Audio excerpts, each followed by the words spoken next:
What's up, movie lovers? I'm Mike, and this is Gotta Love Them Movies.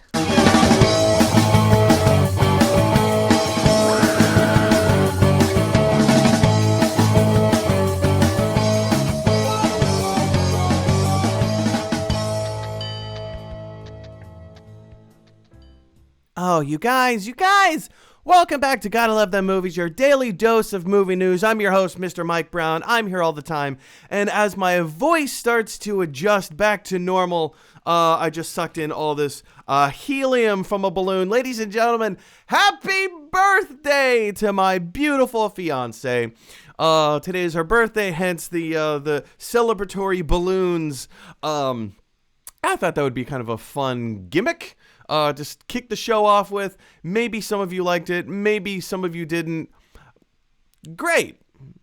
On both sides. Ladies and gentlemen, my guest today, we were having... we're gonna have to push it back. I'm so disappointed. I was really looking forward to having her on the show today.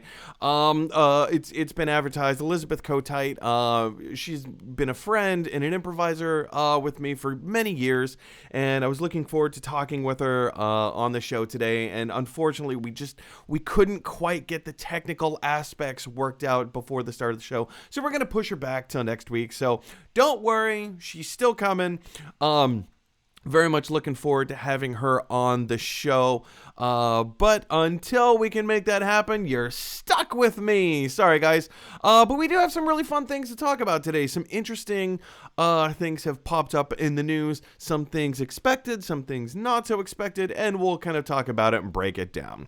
But before we do that, be sure to head over to YouTube.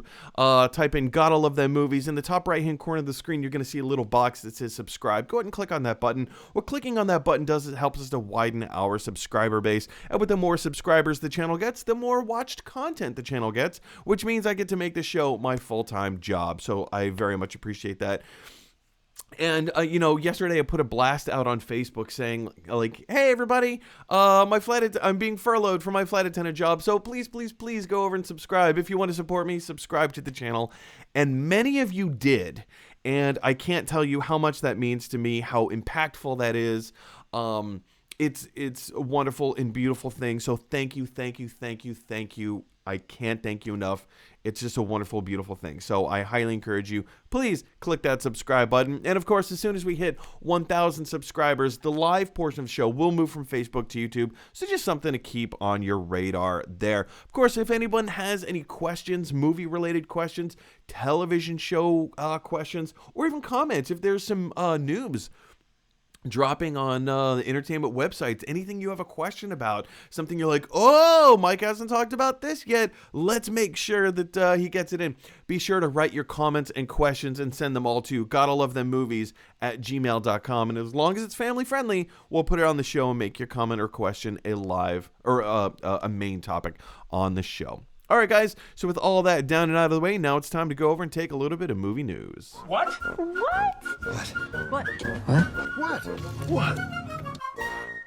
All right, you guys, like I said, a few interesting things, some expected things, some unexpected things have dropped both in the world of movies and movie news, and the first is this.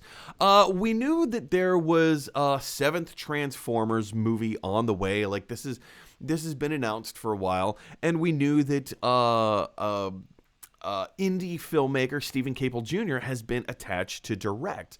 Well, now, as of yesterday, we have an official title for the film, which, as this particular article in MovieWeb points out, the new title of the movie will be called Transformers Beast Alliance. Now, it had been rumored, heavily rumored, way back in November.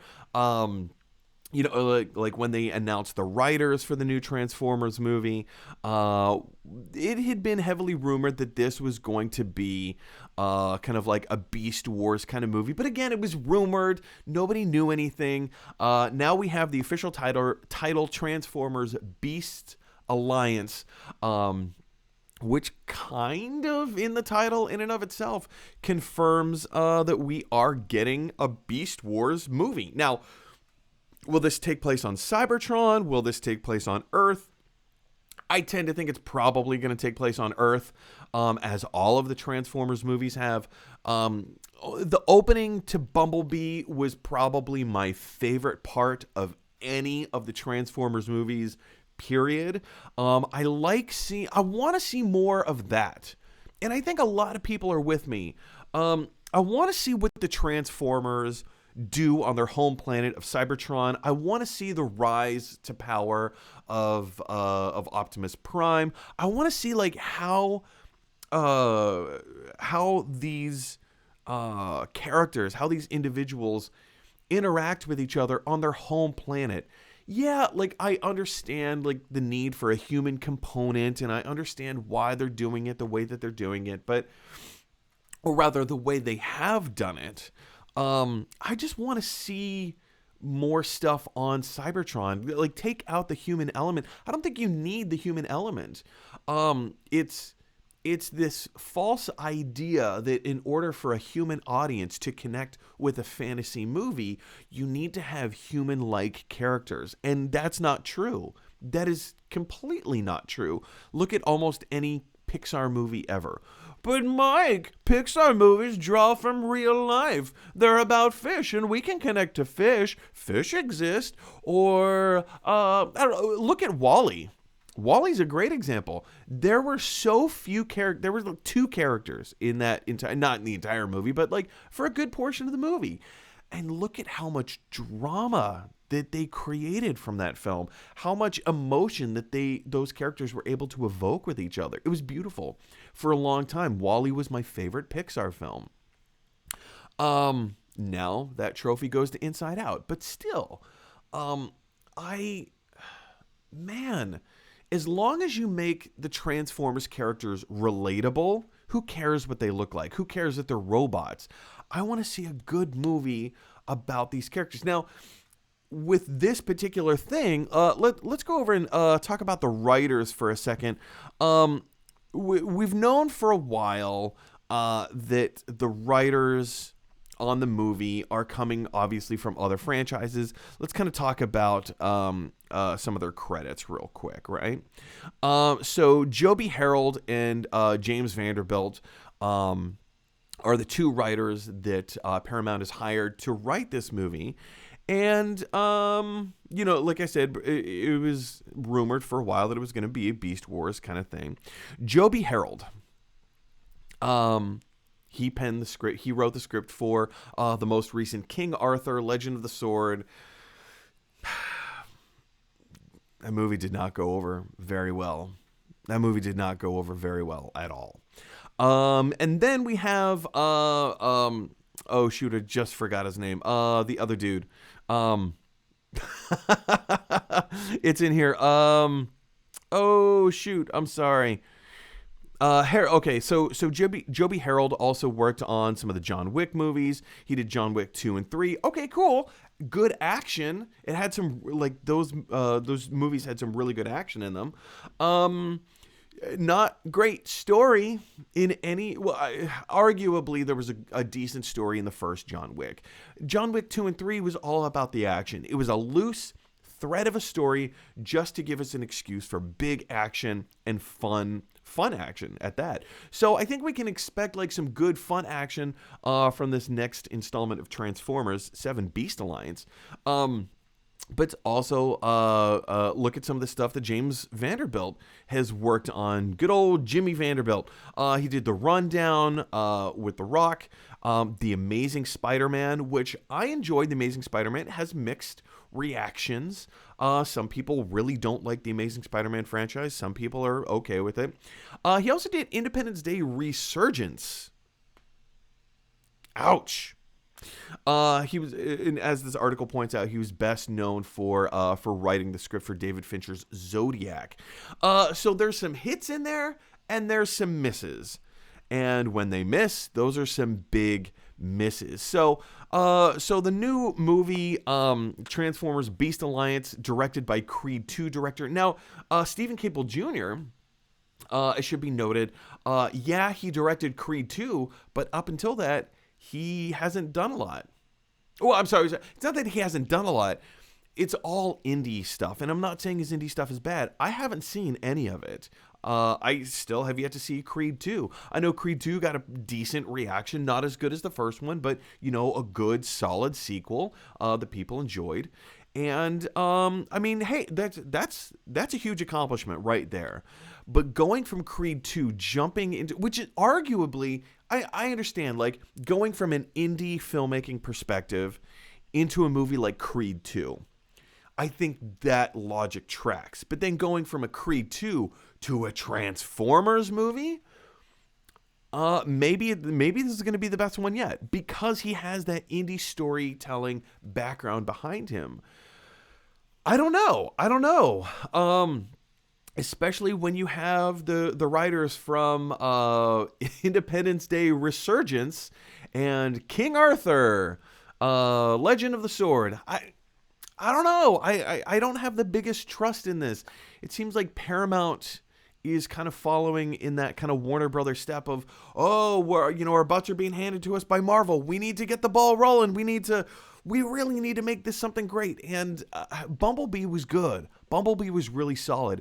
And as reports have been coming out, this Transformers 7, Transformers Beast Alliance, will fall in the same universe as the Bumblebee movie, even though Bumblebee is, it's kind of like an alternate universe from the other Transformers movies. It's kind of a prequel, but kind of standalone, stands on its own 2 feet.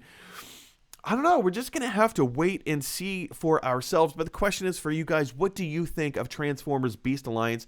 Are you excited that we're going to get more Beast Wars type stuff in the Transformers franchise? We saw a tiny bit of that in one of the last ones with Mark Wahlberg. I never saw it. I know it's not exactly Beast Wars. It's more of like the dinosaur Transformer era.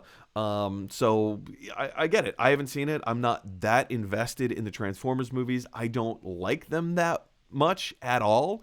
Bumblebee, I think universally we can all agree is the best one out there, but not for me, you guys. Not for me. Like I said, question is for you. What do you think of the new Beast Alliance movie coming out, directed by Stephen Caple Jr.? Do you think he's a good fit? Do you like these writers that they have hired to write the film? Do you think they're going to do a good job, or are you a little more skeptical like me and think, I'm going to reserve judgment until this thing actually comes out? What are your thoughts? Jump on down to the comment section below and let me know what those are. Okay, guys, our next bit of movie news today is, again, a sequel. I feel like everything that we're talking about these days is a sequel, prequel, whatever. Nobody really wants to talk about a lot of the original films coming out. And that's okay. Nothing wrong with that. This particular film, Sonic the Hedgehog, came out in, was that 2019? Or was that 2020? No, it came out in 2020. Not a bad movie. It wasn't fantastic by any means. And I hate that this is the qualifier, but it's one of the better video game movies out there. Tomb Raider was pretty good. I never saw Silent Hill, but I remember it having very favorable reactions. Warcraft movie, not a complete crash and burn, but it did not do well. And now Sonic the Hedgehog as of last year. Well, a lot of speculation being that it wasn't completely terrible. It was a decent movie. It was okay. It was kind of a fun watch. Big question was, when are they going to do a sequel? Well, now we know. Not just when the sequel is coming out, but we also know the title of the next Sonic the Hedgehog movie. And you guys, be prepared. Be prepared. It's coming. It's coming. It's simply called Sonic the Hedgehog 2. It's coming April 8th, 2022. So not this year, but it will come out a little over a year from now. We have our first official look. We have our first official look from the Sonic the Hedgehog Twitter page. And it kind of confirms we're getting Tails.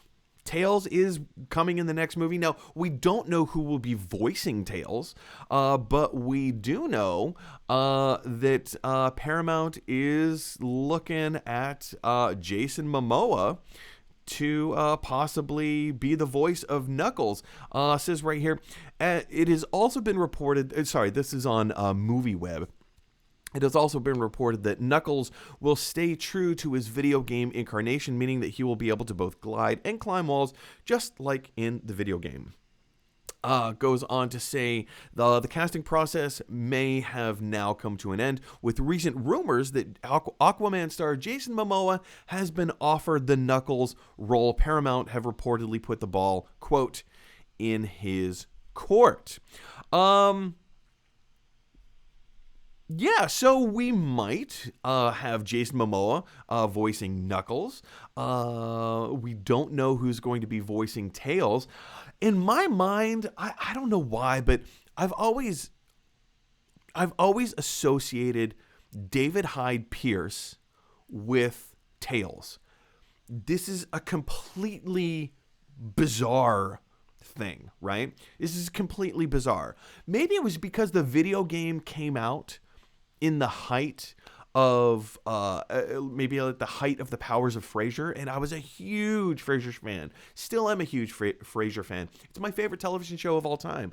I don't know, maybe because Niles played second fiddle to Frasier, Tails played second fiddle to Sonic. I don't know. I've just always associated David Hyde Pierce with Tails, and I can't explain it. I can't quantify it. I don't know where specifically it comes from, but I don't know. I kind of feel like David Hyde Pierce would be a great fit for Tails. Who knows? Who knows? Maybe it's completely crazy casting, and I'm up for crazy casting sometimes as it works. But we also, some of these reports are coming out from Ben Schwartz that he has read the script. Ben Schwartz obviously is the voice of Sonic the Hedgehog himself. He's read the script for Sonic 2. And he says it's awesome. Now, big headlines here, you guys. Big headlines.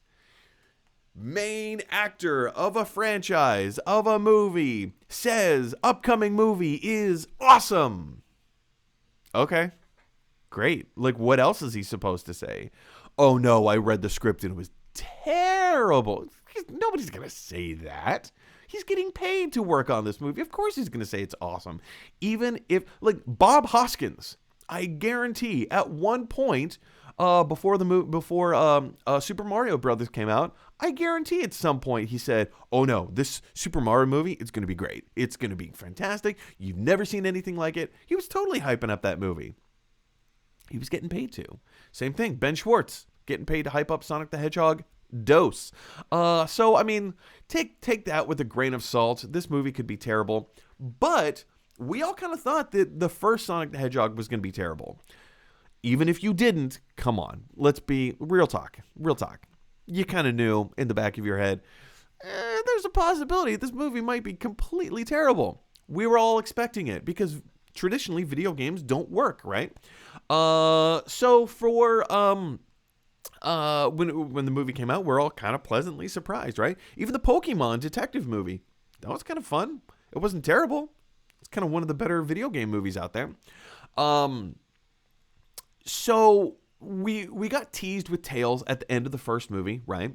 I'm gonna spoil little bits and pieces of the first Sonic. So if you don't want anything spoiled for you, just be fair warned. Spoiler warning here, right? So the first Sonic movie ends with kind of Sonic saving the day. Like, he teams up with James Marsden. There's this whole like government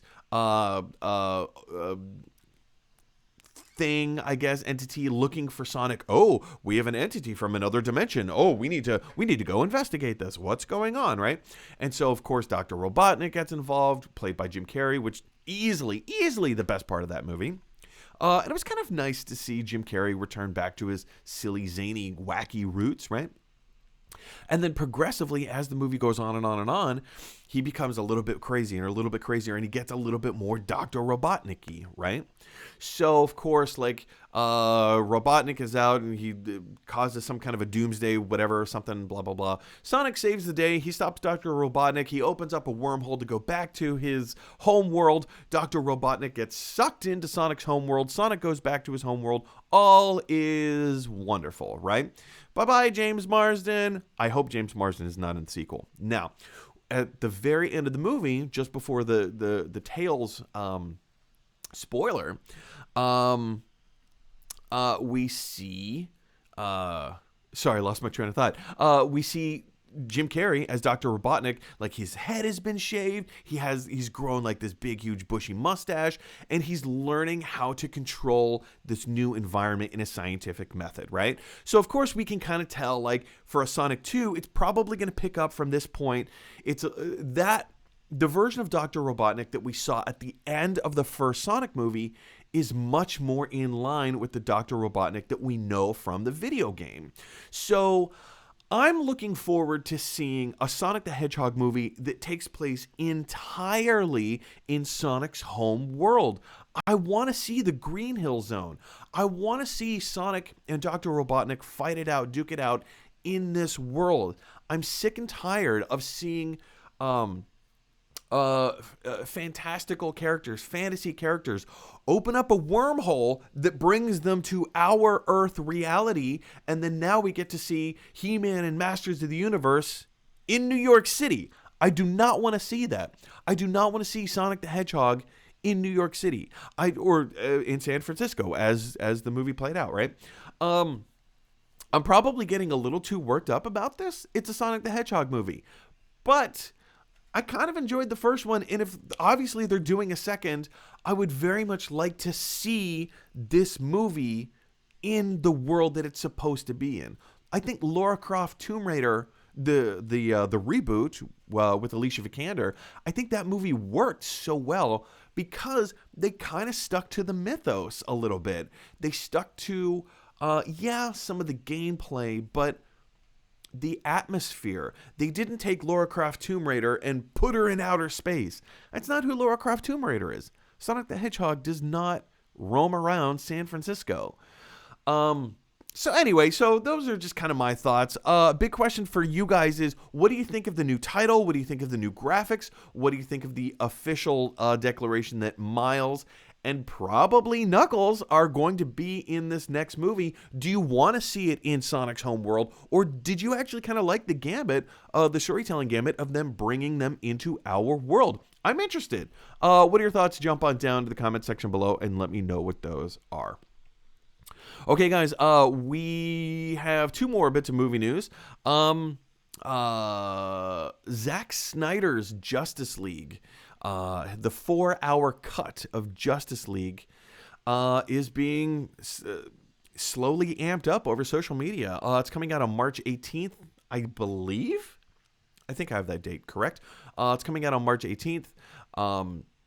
We know it's going to be a 4-hour rated R film, loosely based on the original Justice League movie. Well, now we was it last week or 2 weeks ago? I think it was last week. We had our first. I think we called it, or I called it, our first official look at Jared Leto's Joker. Well, new images have surfaced. Now we get to see what Jared Leto's reimagined Joker really kind of tangibly looks like. I have the photo here. This is the image that has been officially released by Zack Snyder and publicized all around the internet right now, and it's a little more dark and creepy than we're used to.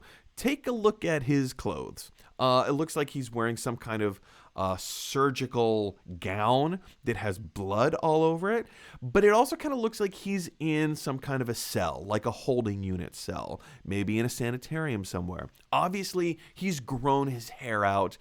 His makeup looks much more dark and menacing than we saw in the Suicide Squad movie, the 2016 David Ayer Suicide Squad movie.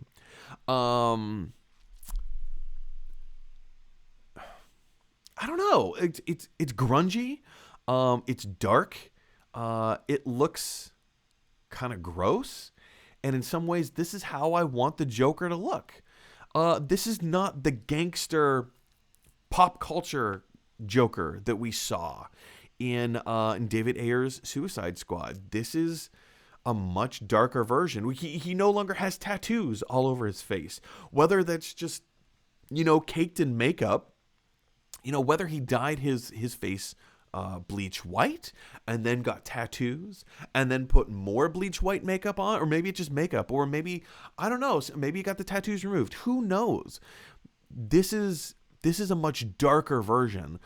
His eyes, obviously much more black makeup around his eyes and obviously around his mouth to have that kind of clown look, but also like a very disturbed, very, very disturbed look. It kind of looks like he's let himself go a little bit. I mean, look at the hair. He's obviously grown his hair out. And I suppose there is a narrative purpose for him looking like this. We know that he's going to have maybe not a larger role, but a decent role in the 4-hour cut of Justice League. We know that he being Joker and Batman are going to have much more of a conflict in this movie. He wasn't even referenced in the theatrical version, right? So I'm not entirely sure what to expect here, because all of the stuff that we've heard, now the stuff that we're seeing, it's kind of all over the place, right? Jared Leto's Joker coming from like that pop gangster style or vibe or look or theme, now into something much more gruesome here. I'm kind of interested to see what that story is. I don't know how it's going to play out, but again, big question for you guys is, what do you think of the look of Jared Leto's new Joker? How do you think this is going to play into the movie overall, into the story? Do you think it's going to be a side story or like a side adventure within the 4-hour epic? Or do you think this is going to have more impact on the characters and where they go? I'm interested to hear your thoughts. Jump on down to the comment section below and let me know what those are. All right, guys, we have one last bit of movie news to cover today, and that is this. We've known that there has been kind of like in I Love Lucy biopic coming out, and it's not so much a biopic, and it's not called I Love Lucy. It's called is it Being the Ricardos? Let's just jump right in here. I believe it's called Being the Ricardos, and J.K. Simmons has now been tapped to play Fred Mertz, to portray William Frawley himself. Now, very famously, very famously, William Frawley and Vivian Vance, who played the Mertzes, Fred and Ethel Mertz. They were the landlords of the building of which Ricky and Lucy lived in, the Ricardos. Very famously, they did not get along behind the camera. They didn't like each other. They had a lot of fights. There was a lot of drama off stage and behind the camera between those two. But they worked so well on screen, they kept them together, right? They were like the perfect next door neighbor couple that everyone looked at and like, oh, we love these two. We love these two. But yeah, off screen, they did not work very well at all. And I think it's a very interesting choice to have J.K. Simmons, who is an acclaimed actor, an Academy Award winning actor for his performance in Whiplash, which, you guys, if you haven't seen Whiplash, oh, I love that movie. It's so good. I think this is a wonderful choice. Physically, they look a little different. Is J.K. Simmons going to put on weight to play Fred Mertz? Maybe he will. Maybe he won't. That doesn't really appeal to me. I don't necessarily think that he should put on weight to play Fred Mertz or William Frawley, really, as it were. Now, it's also of note that this particular movie, like I said, it's not a biopic per se, but rather it's depicting a moment in the life of Lucille Ball and Desi Arnaz. Like on this kind of like on the set and in the throes of the show I Love Lucy, right? So it's being written, it's being directed. This is the most fascinating thing to me. It's being written and directed by Aaron Sorkin. Academy Award winning scriptwriter, screenwriter, Aaron Sorkin. And he's, if you haven't seen Molly's Game was his first movie that he directed. His second movie that he directed was The Trial of the Chicago 7. He both wrote and directed those movies. Both. You guys, those are two outstanding, incredible films. And now for his next outing, he's doing a not biopic of I Love Lucy called It is called Being the Ricardos. Yep, there it is. Being the Ricardos. Sorry. It's one of those things that, like, you think you have right in your brain, but then you second guess and you're like, wait, is that the name of the movie? Yes. I don't particularly like the title of the movie, but okay, whatever. It is what it is. It's just a name. What's in a name, right? We also know now there's also been a little bit of controversy that Deborah Messing will not be portraying Lucille Ball herself. Deborah Messing very famously, in fact, is it in this article? Let's scroll with me, you guys.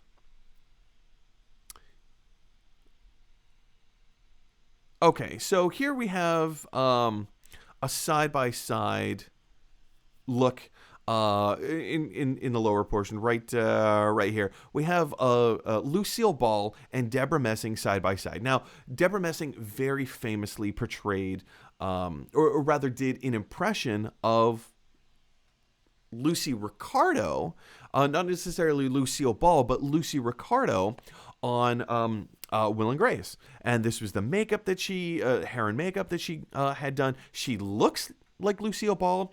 She was able to do a near flawless impression of Lucy Ricardo. As this article points out, specifically by the daughter of Lucille Ball and Desi Arnaz, this is not a recreation of I Love Lucy. This movie tells the story of Lucille Ball, her mother, and Desi Arnaz, her father. Desi Arnaz being being played by Javier Bardem, and Nicole Kidman will be playing the role of Lucille Ball herself. But yeah, so this has sparked a little bit of controversy. Why are we getting Nicole Kidman and not Deborah Messing? Sorry, again, brain fart.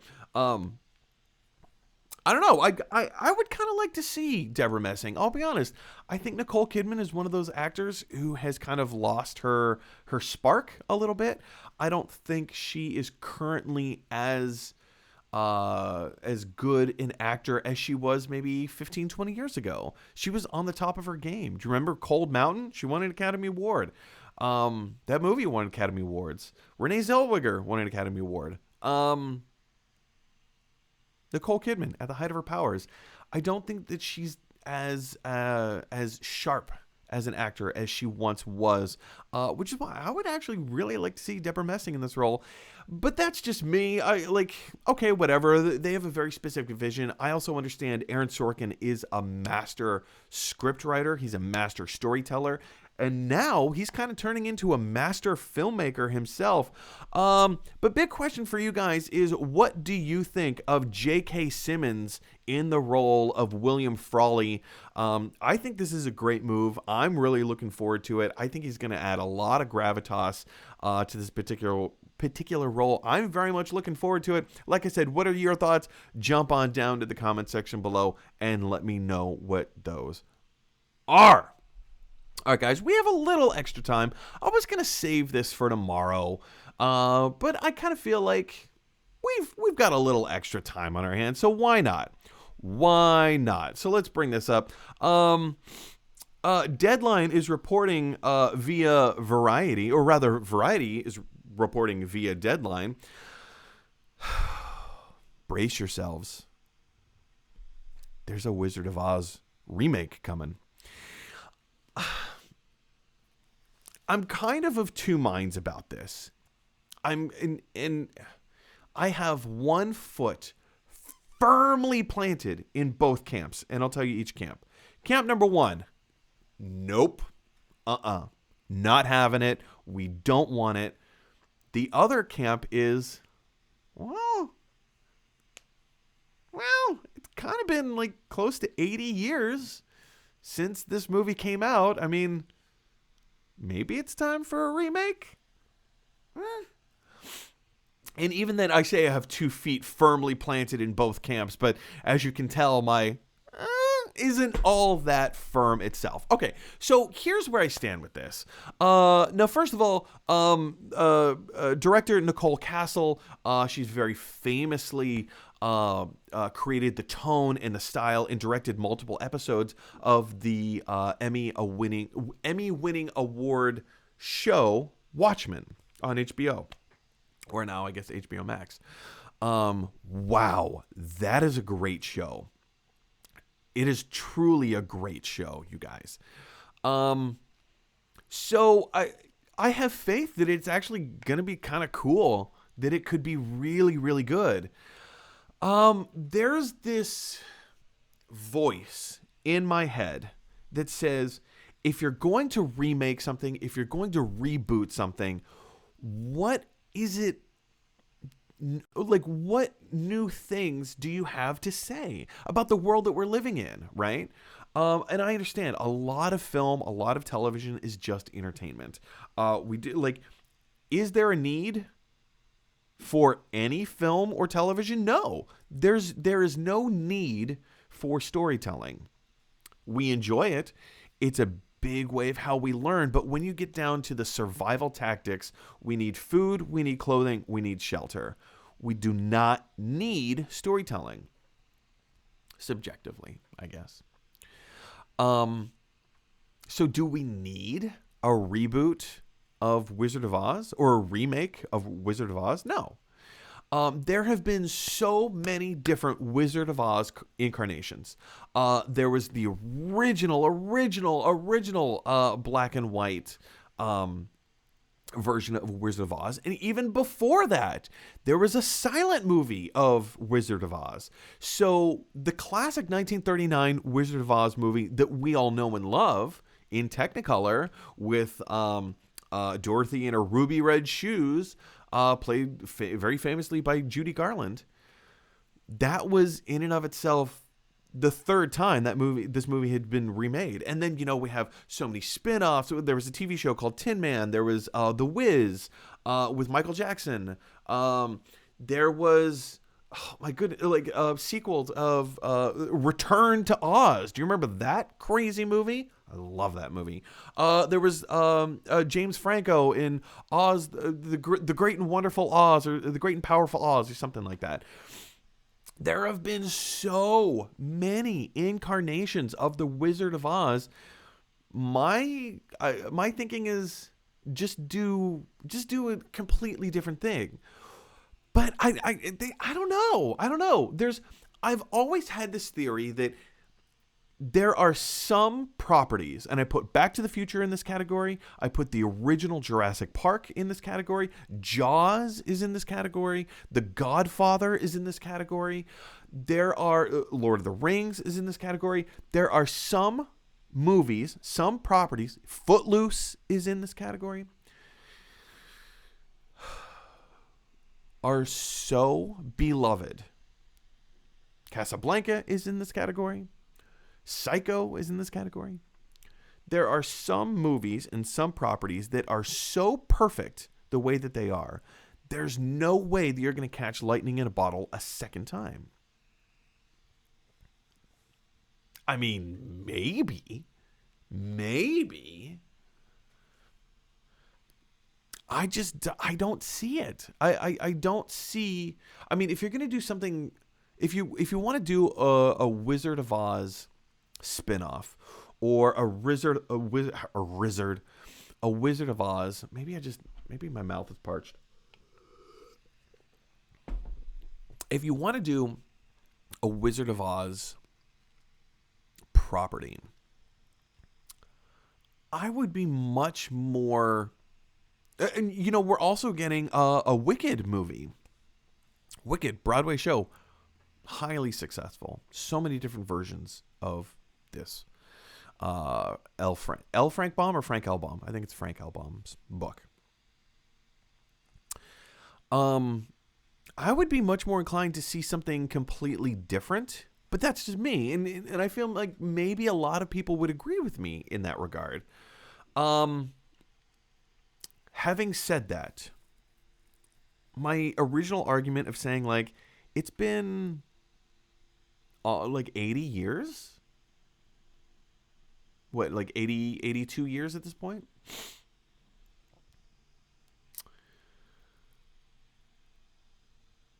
Since this movie came out. That's a long time.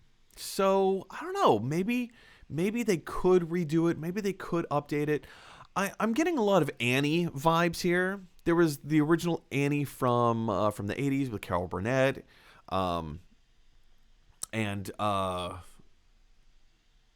can't I think of his name? Tim Curry. Tim Curry and Annie, Annie, Carol Burnett. But then there was the, 2015 reboot, 2016 remake or whatever. It was fine. It was okay. Wasn't great. Whatever. Cool. 2 thumbs up, I guess. I don't know. This could be awesome. And like I said, Nicole Castle, she's an amazing filmmaker. She's really, really talented. So again, this movie could be incredible. I don't know. We'll just kind of have to wait and see how it all shakes out. This is something that nobody's asked for. To my knowledge, nobody's in mass asked for the classics to be remade. I don't necessarily want a classic to be remade.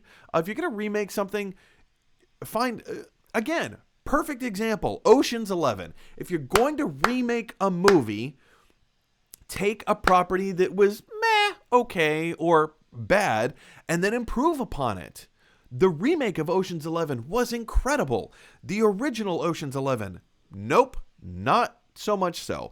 Anyway, that's just kind of where I feel like my thoughts on this have been a little jumbled and all over the place. But guys, what do you think? What are your thoughts about a remake of The Wizard of Oz? Do you love it? Do you hate it? Are you somewhere in between? Jump down to the comment section below and let me know your thoughts. All right, guys, that will do it for the main topic portion of the show. Some of you have been firing in live questions all show long, so now we're going to go and take some of your live questions. Alive! It's alive! It's alive!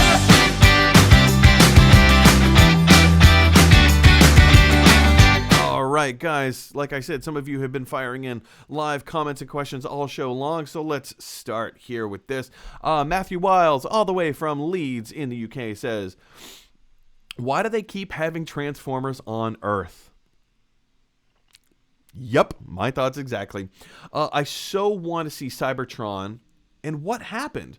Optimus and Megatron used to be buddies. It would be so amazing. I know, right? That's exactly how I feel. I want to see that story. I want to see that relationship. Why is Megatron... I've always associated Megatron with Zod from Superman.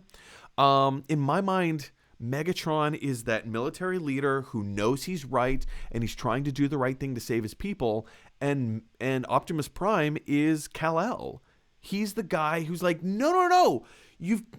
I understand where you're coming from, but you're wrong. You're not headed down the right path, Megatron. And I think that could be a great story. I like that origin story. And then just to see how, like, everyone, I mean, okay. All right, you want to talk about relevance? You want to talk about doing a remake movie or a franchise movie that has relevance to today? Look at the world around us. Look at how divided we are, specifically within the United States, right? The United States is very, very divided right now. We have people on two opposite sides of the spectrum, and we still have to get along. There it is, Decepticons and oh man, the Decepticons and the not Decepticons. Oh shoot, what is it? Whoa, shoot, what are their names? Oh, you guys are gonna tear me apart. The Autobots. Thank you, the Autobots and the Decepticons.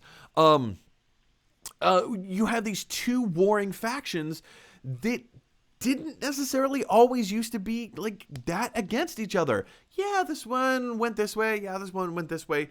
But as time moves on, as people act on their free choices, things really start to go sideways. And I think that is an interesting story. That is a story that's relevant to today. Why can't we get that story within Transformers? Keep it on Cybertron. Matthew Weil says, it's like they have never seen a Transformer cartoon. It's mad, right? Or read a Transformer comic book or done any research at all. Oh, Optimus Prime is the good guy and he's got all these. Oh, well, man, let's bring him to Earth. No, you're right. You're right. Matthew Wiles, what makes a writer or producer make such big mistakes with things like Transformers and Teenage Mutant Ninja Turtles? I don't understand how they can get so wrong. So writers, directors, producers,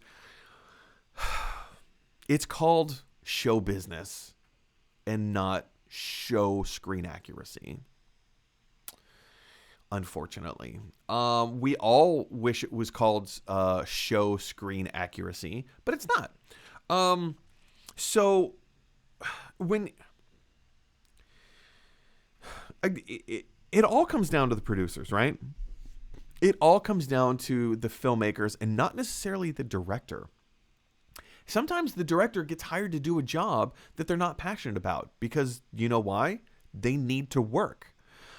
Michael Bay is a producer director that has influenced cinema since the 90s.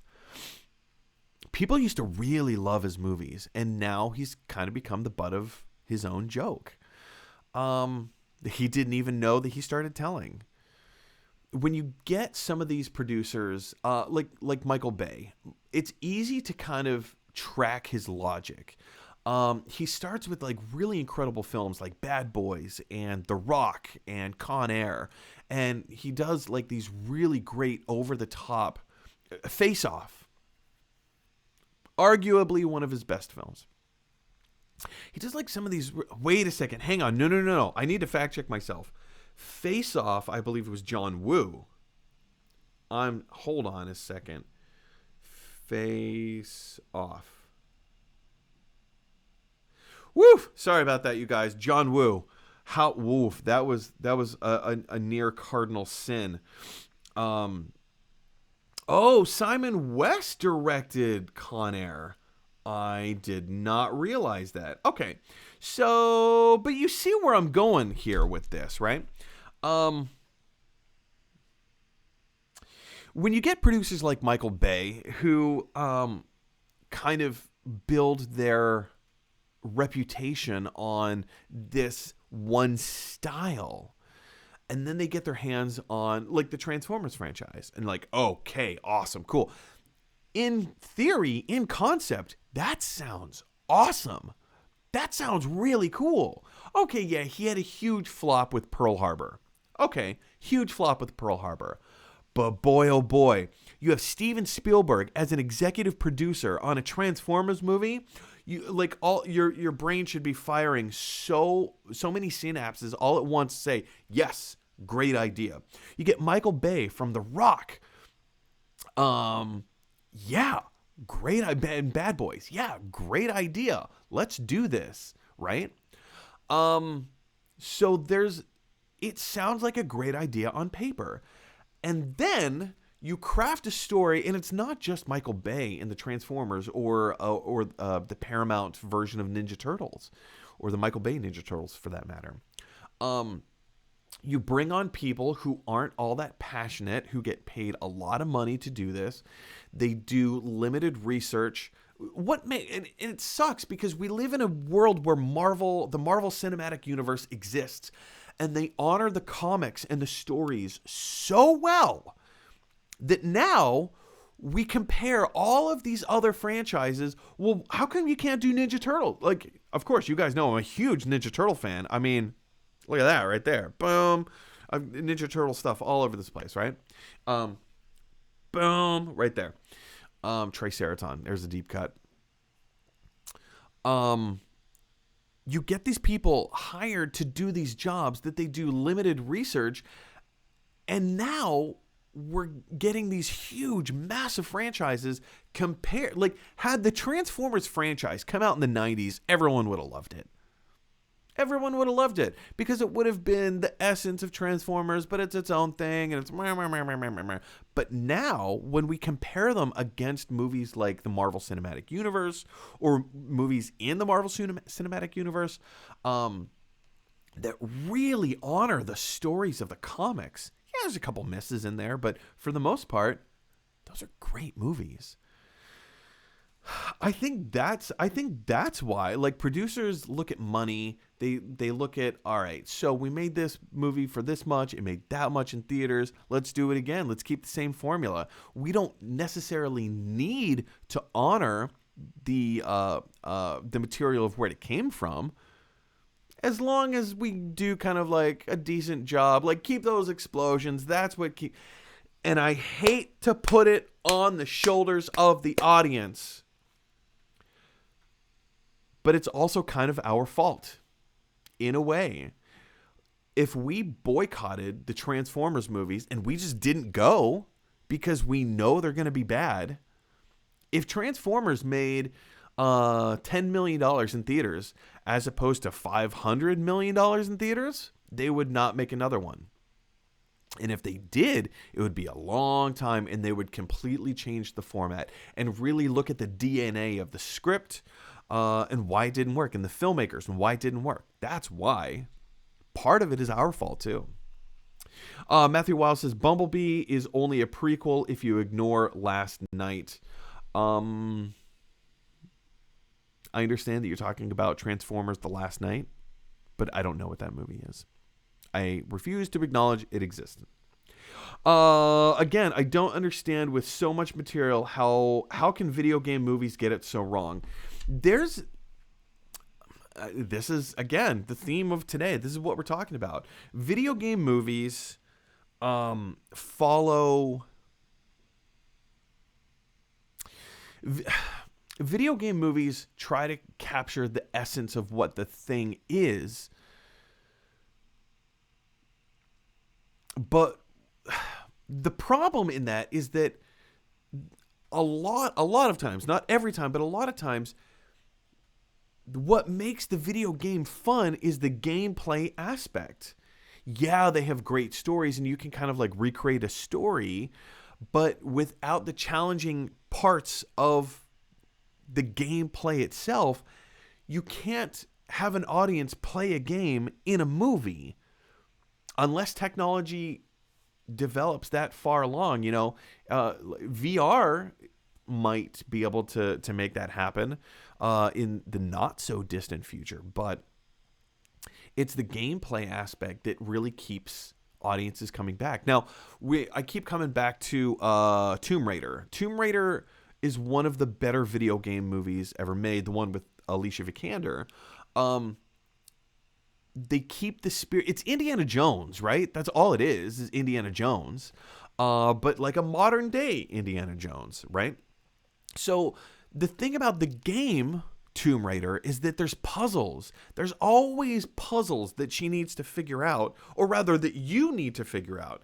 So one of the things that makes that movie work is that we have these puzzles. Yes, there's high adventure and high action and, you know, this, that, and the other, but there's also a little bit of gameplay introduced into the thing. She needs to figure out how this works and how to circumvent this puzzle or get through the puzzle in order to get to the next stage or next chapter, right? Video game movies, and again, like, I think there exists this idea that, oh, well, Pokemon has the biggest following ever. So if we just make a Pokemon movie and make it halfway decent, it should make bank, right? And maybe it will, but it doesn't necessarily mean it'll be a good movie. So I don't know. If you maybe I'm off the mark. I don't know. Matthew Wiles goes on to say, well, up for Sonic 2 for me, that film up for Sonic Maybe you say, well, I'm up for Sonic 2. For me, that film really worked a lot, and a lot of that was Jim Carrey. Really worked, and a lot of that was Jim Carrey. Yeah, I mean, Jim Carrey kind of carried that film. Jim carried that film. Good night, everyone. Yeah. So Jim Carrey was kind of the best part of that movie, but the stuff with Sonic wasn't terrible.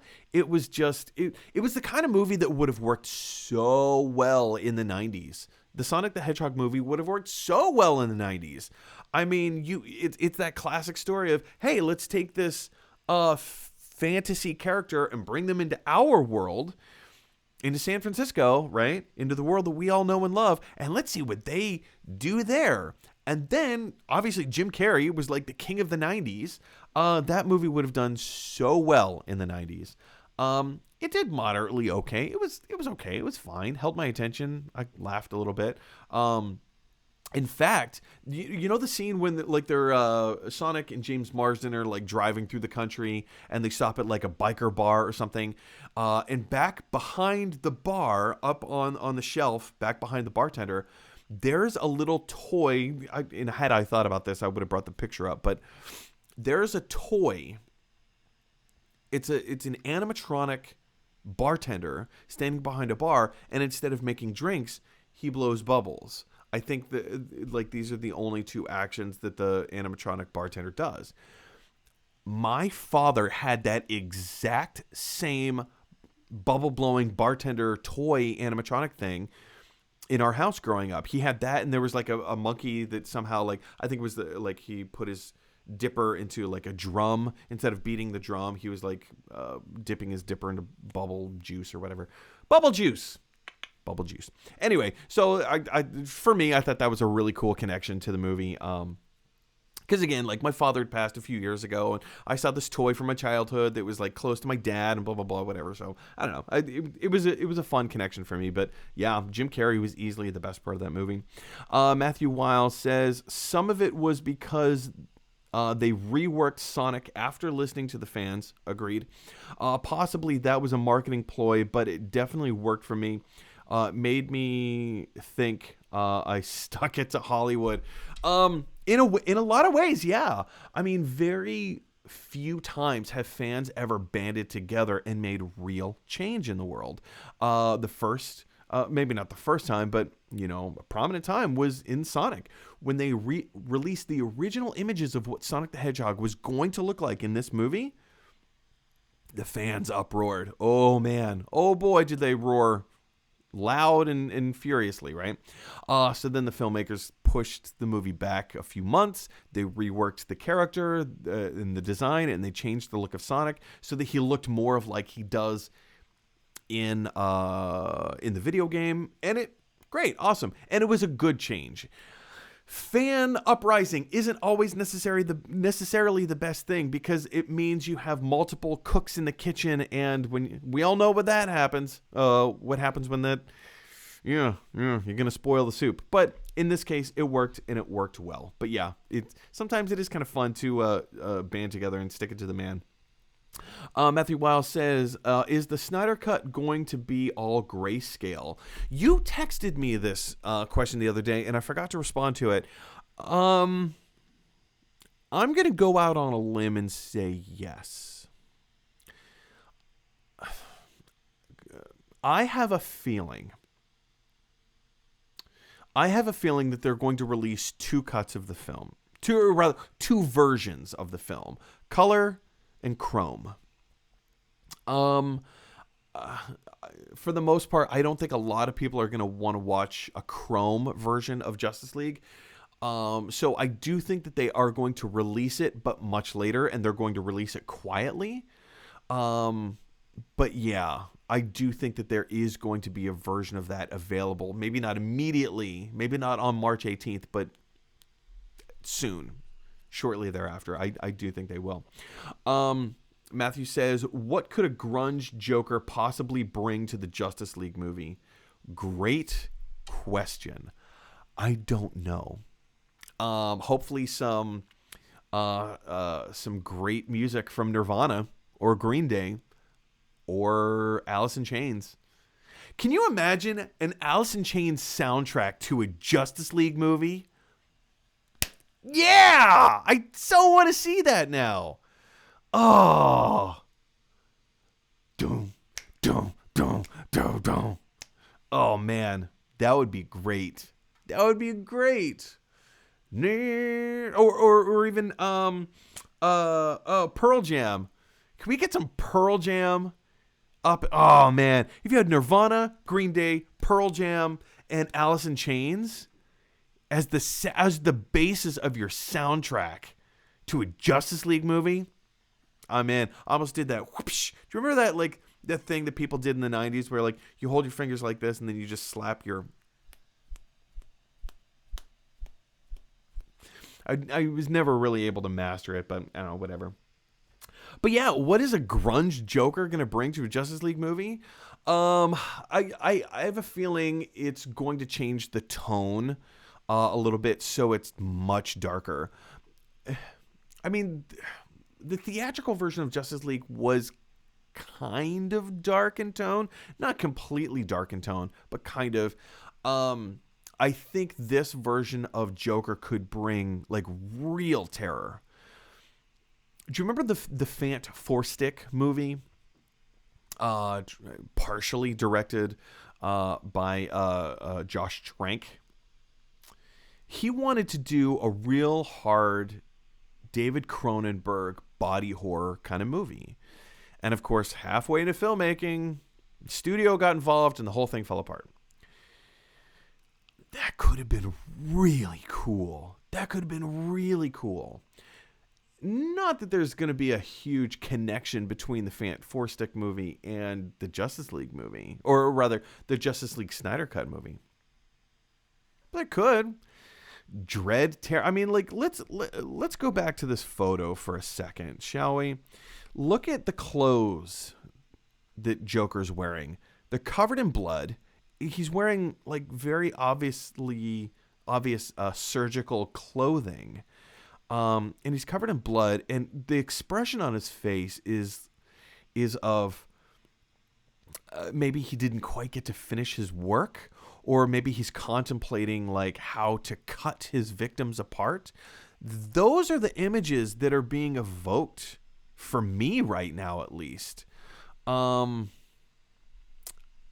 Yeah, it's kind of gross, kind of dark, kind of gritty, very grungy. I don't know. That's just kind of what I'm thinking there.